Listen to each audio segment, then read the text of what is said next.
Marzo 9 fue el día que México invadió a los Estados Unidos. En la madrugada de hoy, del año 1916, Pancho Villa atravesó la frontera, incendió la ciudad de Columbus, mató a algunos soldados, se llevó unos cuantos caballos y municiones, y al día siguiente regresó a México para contar su hazaña.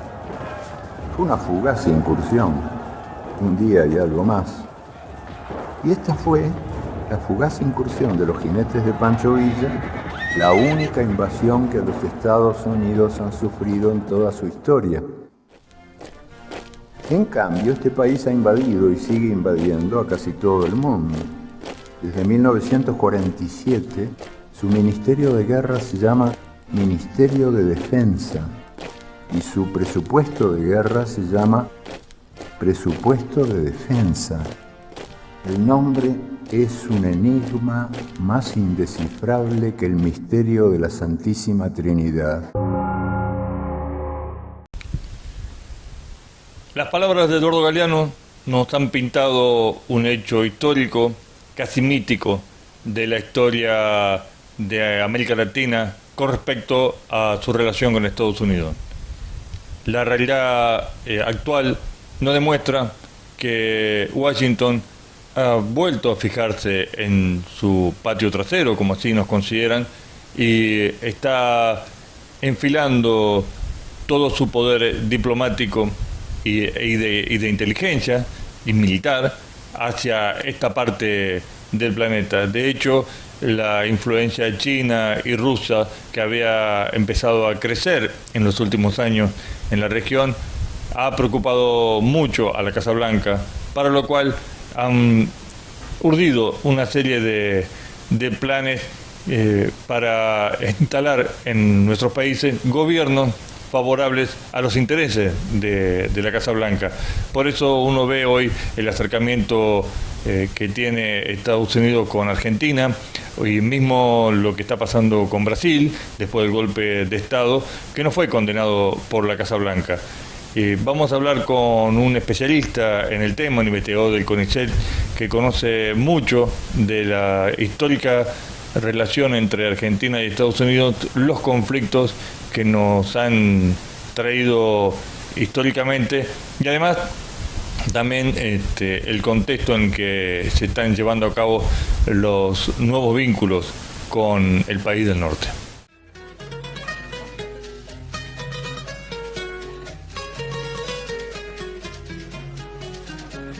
Yo del inglés conozco poca cosa, pues solamente hablo en español, pero entiendo a los pueblos cuando dicen Yankee, go home.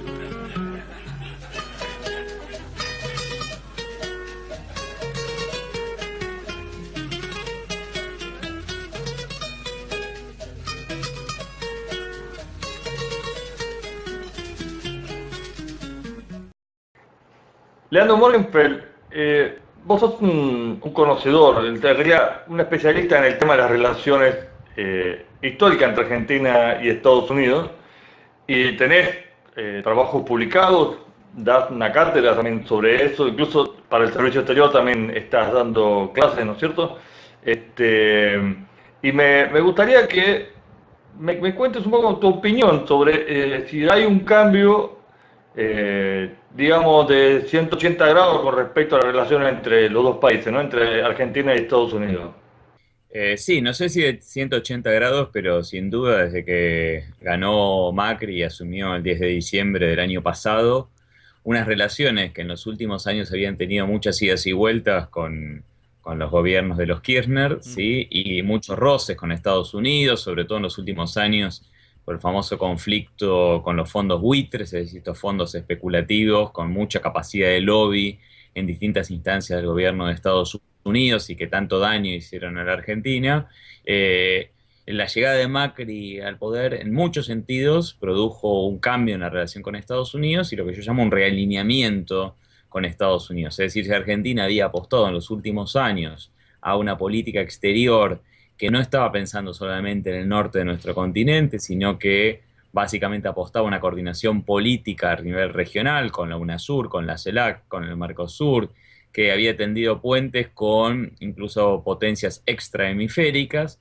Bueno, lo que plantearon distintos asesores de Macri, incluso antes de que ganara las elecciones, es que Argentina tenía que recuperar la orientación tradicional de su política exterior, es decir, los vínculos privilegiados con Estados Unidos y con Europa Occidental. Y Macri en eso sí cumplió lo que esbozó en la campaña, que es que Argentina va a tener relaciones privilegiadas con Estados Unidos, con Gran Bretaña, con distintos países de Europa. En el discurso de Macri prácticamente no aparece América Latina, es decir, no mencionó nunca a la UNASUR, no fue a la cumbre de la CELAC que se hizo en enero, ¿no? Acordémonos que en enero viajó al Foro Económico de Davos en Suiza y en esa misma semana que tenía que reunirse con todos los presidentes de América Latina y del Caribe, esa costilla que tenía fisurada, que le había permitido ir hasta Suiza, no le permitió viajar hasta Quito, donde se tenía que dar esta reunión, decían por una cuestión de salud, pero claramente hay como un darle la espalda a la integración regional y privilegiar, darle todas las señales de alineamiento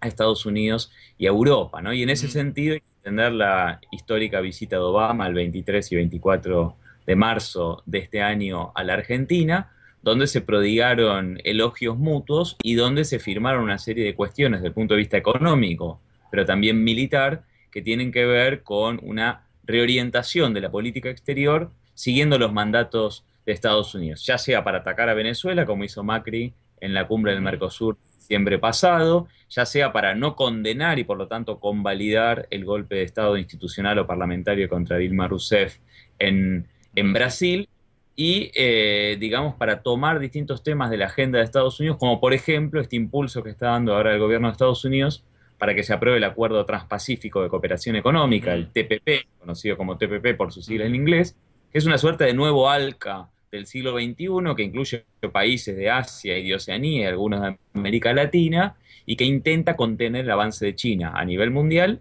y en la región. Bueno, Macri dijo claramente que es favorable a la firma de esos acuerdos de libre comercio. Dentro de pocos días Macri va a participar en la cumbre de la Alianza del Pacífico, ¿no? Que nuclea distintos gobiernos y proyectos neoliberales en la región. Argentina se va a incorporar como observadora de la Alianza del Pacífico en vistas a en el futuro discutir con el resto del Mercosur la inclusión en el Acuerdo Transpacífico de Cooperación Económica. Sabemos que Macri ha sido un asiduo visitante a la Embajada de Estados Unidos en Buenos Aires, ¿no? Incluso le ha pedido consulta para nombrar su jefe de policía, para, bueno, distintas cuestiones de asesoramiento para la policía metropolitana. Hay un vínculo muy fuerte entre la policía metropolitana y el organismo de seguridad de Estados Unidos.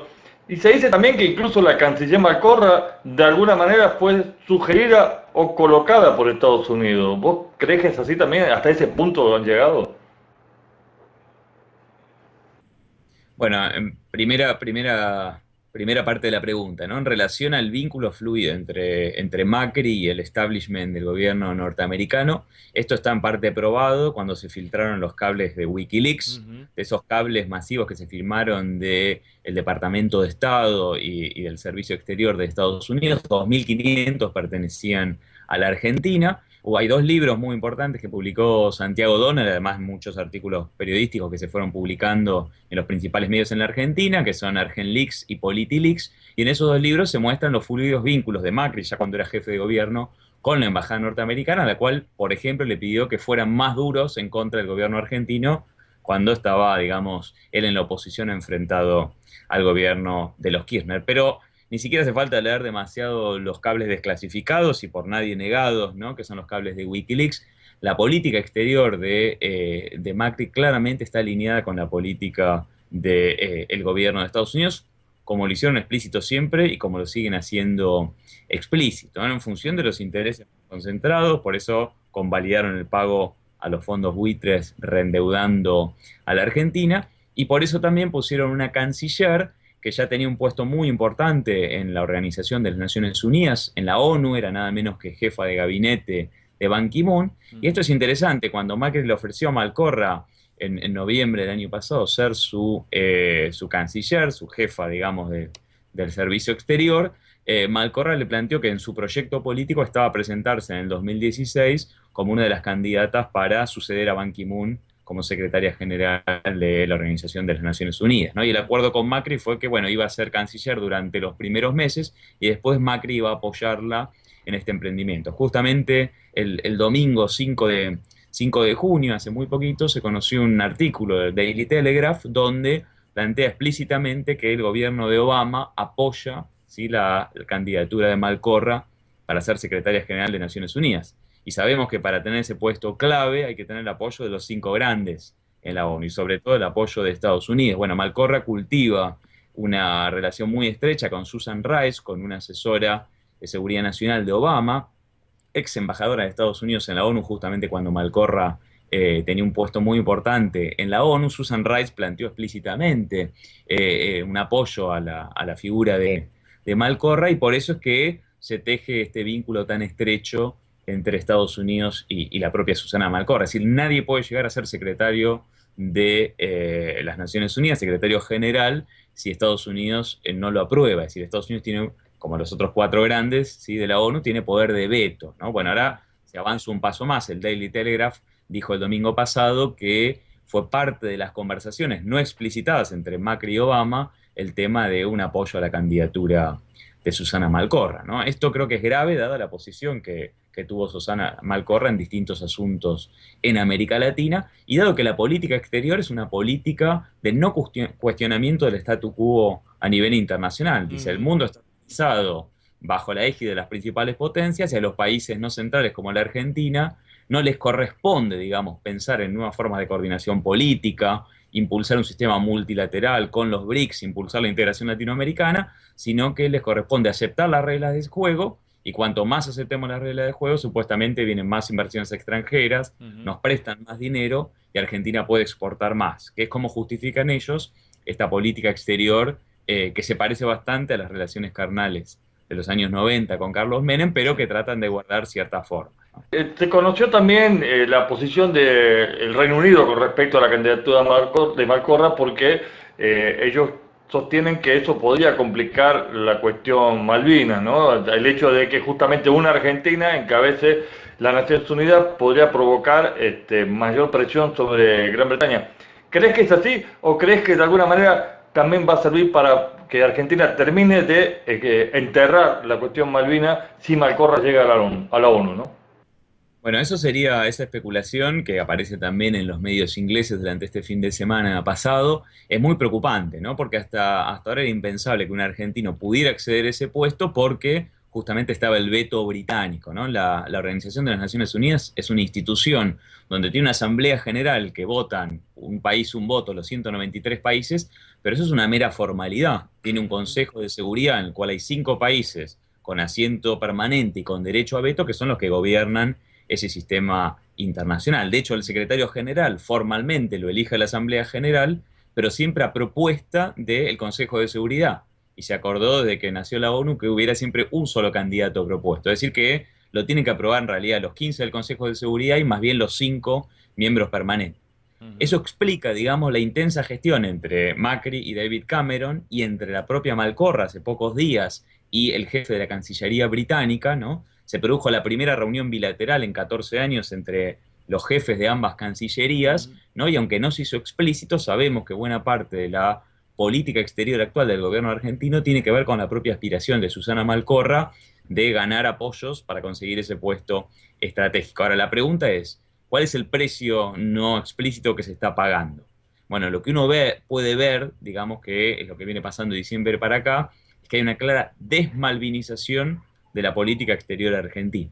Por supuesto que Macri incluso hace algunos años hizo declaraciones muy poco afortunadas de que no entendía por qué un país con un territorio tan vasto reclamaba una pequeña porción de territorio que quedaba muy alejada, ¿no? Esto lo dijo, están los videos en YouTube, en distintas entrevistas periodísticas, o por supuesto que durante la campaña uno puede suponer que fue claramente asesorado por Durán Barba y otros, y plantea, bueno, el reclamo de Malvinas lo vamos a seguir. Es más, lo vamos a seguir, siempre aclara él, porque está en la Constitución Nacional, no porque él tenga una convicción, sino porque es algo a lo cual no se puede renunciar porque está en la propia Constitución argentina, aprobada en 1994, y lo que sí vemos es que eso no aparece como ninguna preocupación importante, más bien hay una política de tratar de que Malvinas ocupe el menor espacio posible, y ellos hasta ahora le decían para recuperar las relaciones con Gran Bretaña, para atraer inversiones británicas, pero uno ahora puede pensar, como especulan cualquier analista internacional, que también tiene que ver con la posibilidad de destrabar ese posible veto británico. Ahora sí, el acuerdo no explícito, pero el acuerdo, la negociación secreta es que Gran Bretaña no vete la candidatura de Malcorra a cambio de que Argentina deje de plantear explícitamente el reclamo soberano, como salió publicado en el Daily Telegraph el domingo pasado, es decir, distintos funcionarios del gobierno británico, ¿no? Plantearon que la única posibilidad de no trabar la candidatura argentina es que Argentina explícitamente dijera que no va a reclamar más por la soberanía de Malvinas, ¿no? Esto no lo puede hacer explícitamente el gobierno porque iría en contra de su propia constitución, pero sí puede haber un acuerdo, ¿sí?, a que Macri siga sosteniendo una política de desmalvinización de sus relaciones con Gran Bretaña y de la política exterior. Y esto es muy grave porque en los últimos años Argentina logró que el reclamo por Malvinas sea ahora un reclamo latinoamericano, no sea más un reclamo exclusivo de la Argentina. Ahora, esto también se inscribe en un escenario que se acaba de empezar a ver ahora la punta, ¿no? De la posibilidad de que se instale una base militar de Estados Unidos en Tierra del Fuego. De hecho, si no se desmalviniza, es muy difícil que instalen una base militar de Estados Unidos en Tierra del Fuego cuando ya tenemos una de la OTAN en Malvinas. Eso generaría incluso una situación interna muy complicada, ¿no? Esto es muy importante porque algunos dicen, bueno, esto de Malvinas, ¿qué importa en unas islas tan alejadas? Malvinas es importante por muchas cosas, no solo porque es una parte del territorio, digamos, por el reclamo histórico, que Mm, Argentina tiene todas las cartas para ganar ese reclamo histórico, ¿no? Pero no nos vamos a meter en la cosa histórica, que es larga y compleja, ujú. pero es muy claro, Argentina, digamos, después de la revolución y después de la declaración de la independencia, ¿sí? Por el principio de integración del territorio, de exterritorios coloniales, ocupó las Malvinas, tenía pobladores en las Malvinas, tenía un gobernador en las Malvinas, y esto fue quitado por la fuerza, por eso no vale el principio de autodeterminación que plantean los británicos en relación con los Kelpers, que es más bien un principio que plantean todos los movimientos anticoloniales a nivel mundial, porque es una población trasplantada e impuesta en territorio ajeno después de haber ocupado un territorio. Pero eso tiene que ver con el reclamo histórico. ¿Por qué es importante Malvinas hoy? Por muchas cuestiones, pero dos fundamentales. Una es que está ubicada en una región geoestratégica muy cerca de un paso bioceánico clave entre el Océano Atlántico y el Ujú. Pacífico, y muy cerca de la Antártida, que es una zona muy rica en recursos naturales, ¿sí?, y muy disputada por distintos países. Por eso Gran Bretaña, a pesar de que está a más de 11.000 kilómetros, no cede en la ocupación de esas islas. Y por eso tiene ahí una base militar enorme que le permite a la OTAN, que se llama Organización del Tratado del Atlántico Norte, pero gracias a esta ocupación británica tiene una base militar estratégica en el sur del Océano Atlántico, no solo por eso, sino por los recursos naturales, los recursos pesqueros, pero también los recursos de gas y petróleo que acaban de certificarse y que le van a propinar a empresas británicas ganancias extraordinarias y que se le quitan esos recursos a la Argentina. Bueno, por todas esas cuestiones lo de Malvinas es importante. Pero lo que empezamos a escuchar en los últimos días es algo muy preocupante, que es la posibilidad de que Estados Unidos haga algo como lo que hizo con la mayoría de los países de la región en los últimos años, Ujú. que es instalar bases militares, que no son iguales a las bases militares tradicionales como las múltiples que hay en Panamá, las de Colombia o la que tienen en Guantánamo, en esa zona de Cuba que sigue manteniendo ocupada de Estados Unidos, sino que son lo que se llaman bases de nuevo tipo. Son bases que supuestamente responden a nuevos peligros, a nuevas amenazas a la seguridad nacional, que tienen que ver supuestamente con responder ante catástrofes naturales o que tienen que ver con investigaciones científicas, pero es una forma de enmascarar una base militar. Ejemplo, en el Chaco, en Resistencia, hace pocos años se instaló una base supuestamente humanitaria muy cerca de la Triple Frontera. Ujú. Estados Unidos ahí ya tiene dos bases en Paraguay, ¿no? En Brasil no tiene bases, pero sí en Paraguay, y esta supuesta base humanitaria estaba ejecutada, estaba llevada adelante por el Comando Sur de Estados Unidos. Tenía una clara conducción militar. Se armó un escándalo relativamente importante, esa base la tuvieron que cerrar, la trasladaron a Chile. Bueno, la posibilidad de que Argentina tenga una base militar enmascarada en una base de investigación científica en Ushuaia, es decir, muy cerca de nuevo de un paso bioceánico clave y muy cerca de la Antártida, de hecho supuestamente es una base para el desarrollo científico de la Antártida, es sumamente preocupante, ¿no? Porque una vez que se instala una base militar que se utiliza para operaciones de inteligencia, que se utiliza para fomentar el vínculo con las Fuerzas Armadas locales, como supimos conocer a través de la Escuela de las Américas en Panamá, que se utiliza, ¿sí?, para tener la potencialidad de un despliegue militar de gran escala, ¿sí? Una vez que se instala una base militar, el proceso de reversión y de cerrarla es muy arduo y pasan los gobiernos, pasan los regímenes políticos y es muy duro y muy difícil de volver atrás con esas medidas, ¿sí? Lo pudieron hacer pocos países, por ejemplo, lo hizo Correa en Ecuador en el 2009, cuando cerró la base. Pero es muy difícil, por lo tanto, si bien no hay información, porque estas cosas se manejan en secreto, ¿sí?, el mero tanteo de empezar a plantear en el debate público la posibilidad de abrir una base científica en Ushuaia, me parece que tiene que hacernos encender las señales de alarma, y en un área de el mundo justamente que no hay conflictos entre los países, no hay conflictos étnicos, no hay conflictos limítrofes, fronterizos, es un área de paz en la cual debemos establecer nuevas doctrinas de defensa regional no impuestas por Estados Unidos, ¿sí? Es muy preocupante que sigan con esta política de ampliar la injerencia militar en la región, que se vuelvan a hacer operativos militares conjuntos, que Estados Unidos vuelva a presionar para que Argentina le compre armamento, como se firmó en distintos acuerdos militares entre el gobierno de Macri y el de Obama, y peor aún sería si todo eso va un paso más, ¿sí?, y se abre una base militar, ¿no?, o una base de cualquier tipo enmascarada para afrontar las nuevas amenazas o desafíos que tiene la seguridad nacional de los distintos países.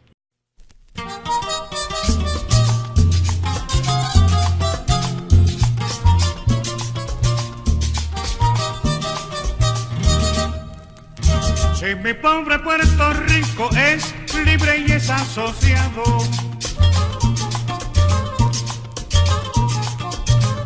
si mi pobre Puerto Rico es libre y es asociado, ¿por qué no lo ha respetado? ¿Cómo se respeta un socio cuando se habla del negocio ese de la independencia? Y es de mucho la creencia que a Muñoz lo han tranquilado. ¿Por qué no se llevan sus aviones? ¿Por qué no se llevan sus cañones? ¿Por qué no se llevan sus matones? Y se van de aquí, y se van de aquí. Fuera Yankee, cojón, fuera Yankee, fuera Yankee, cojón, fuera Yankee, fuera Yankee, cojón, fuera Yankee, fuera Yankee, cojón, fuera Yankee. De aquí son los cuchis fritos, la batata y el coquí. De aquí son los cuchis fritos, la batata y el coquí. Los que dicen ay bendito, esos sí que son de aquí. Fuera Yankee, cojón, fuera Yankee, fuera Yankee, cojón, fuera Yankee, fuera Yankee, cojón, fuera Yankee, fuera Yankee, cojón, fuera Yankee. Los pasteles y el sofrito, el coquito y el maví. Los pasteles y el sofrito, el coquito y el maví. El mofongo y el caimito, esos sí que son de aquí. Fuera Yankee, cojón, fuera Yankee, fuera Yankee, cojón, fuera Yankee, fuera Yankee, cojón, fuera Yankee, fuera Yankee, cojón, fuera Yankee.